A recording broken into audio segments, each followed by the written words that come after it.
أكاد أقسم من على منبر رسول الله أنه لا ينزع منازع العنف والتطرف والقسوة إلا إنسان ملوث، إما ملوث خلقيا، إما ملوث عقليا، إما ملوث عقديا. لا يمكن إخواني وأخواتي، فكروا هذا بالله عليكم، لمن دنا من الله، لمن اقترب من الله، لمن كان من أهل الله تبارك وتعالى، أن يكون إنسانا عنيفا وفظا، ولو كنت فظا غليظ القلب لا. فبما رحمة من الله لنت لهم. لماذا كان الأرحم بالمؤمنين رؤوف رحيم؟ لأنه كان الأقرب إلى الله والأعرف بالله. أعرف الخلق وأعلم الخلق بالله هو رسول الله، لذلك كان أخشاهم لله وأتقاهم لله من جهة العلاقة بالله، وأرحمهم وأعذرهم للخلق من جهة لحاظ الخلق. تريد أن تختبر إيمانك؟ اترك كلام المشايخ، اترك كلامي وكلام أمثالي، اجلس وحدك هكذا واستهدي الله واسترشده وراه. فعل أمر من يرى وراه. رمى عندك من مقدار الرحمة. كم تميل إلى محبة الناس، كم تبكي لخطاياهم، انتبه، لا كم تلعنهم من أجل خطاياهم.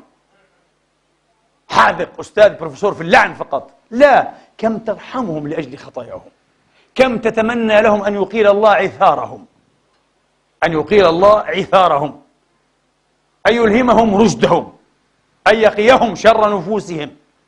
كم تبكي وتحن وتألم وتتمرر وتكبد، تصاب بالكباد من أجل معاناة الناس، معاناة الناس من الفقر، من السجن، من الأسر، من التهجير، من الذبح أيها الإخوة، والسلخ والقطع كالذي يحدث الآن في سوريا، وربما لا يزال يحدث في ليبيا، كأسر الشعب الفلسطيني المظلوم المحصور.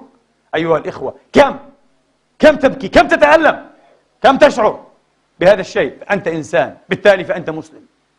الإسلام عندي يساوي إنسانية كاملة. بمقدار نقص إنسانيتك ينقص إسلامك. يستحيل أن تكون مسلما صالحا وإنسانا فاشلا، يستحيل. علينا أن نفهم الدين بشكل صحيح. انتبهوا، ليس لنا أيها الإخوة فضلا أن يكون علينا أن نجتزئ من كلام الوعاظ ومشايخ الفضائيات بما نبرر به مرارتنا وخبث نفوسنا وسوء طوياتنا وأحقادنا المتراكمة في قاع النفوس الغرزية. لا، طبعا كل أحد، أنا وجدت ما من أحد أيها الإخوة، ما من قاتل مجرم، ما من لص، ما من كافر ملحد إلا له منطق يبرر به مسالكه. انتبهوا، وتفكيرك وهمك في الظاهر والباطن حتى في لا شعورك كله في السعي في فكاك رقبتك واستنقاذ مهجتك. لذلك تفكر دائما كما قلت رحمانيا، كيف ترحم الناس، كيف تزيل خلة هذا، تسد خلة هذا، تزيل علة هذا، تقضي حاجة هذا، تمسح دمعة هذا، ترسم بسمة على وجه هذا أو أبناء هذا. كيف أفعل هذا؟ هذا هو الجمال، جمال الباطن، جمال الباطن. كيف تعذر الناس حين يخطئون؟ تقول مساكين، حتى لو أخطأوا في حقك محذورون، مؤكد أنهم مروا بظروف جعلتهم هكذا متمررين.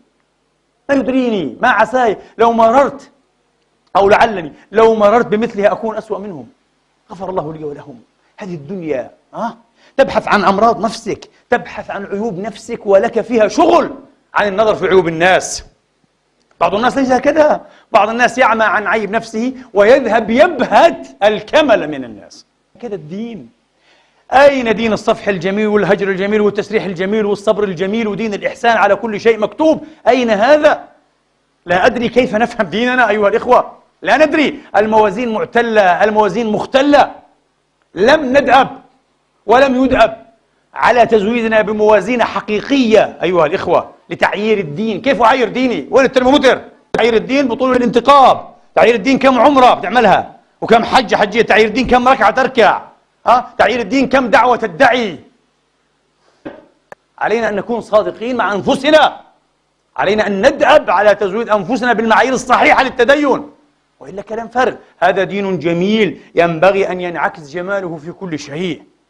كتابه جميل، نبيه جميل، ربه مشرعه له جميل. من أسماء الله الجميل في الصحيح، إن الله جميل يحب الجمال. من أسماء الله يا جماعة، من أسماء الله اسمه الجميل.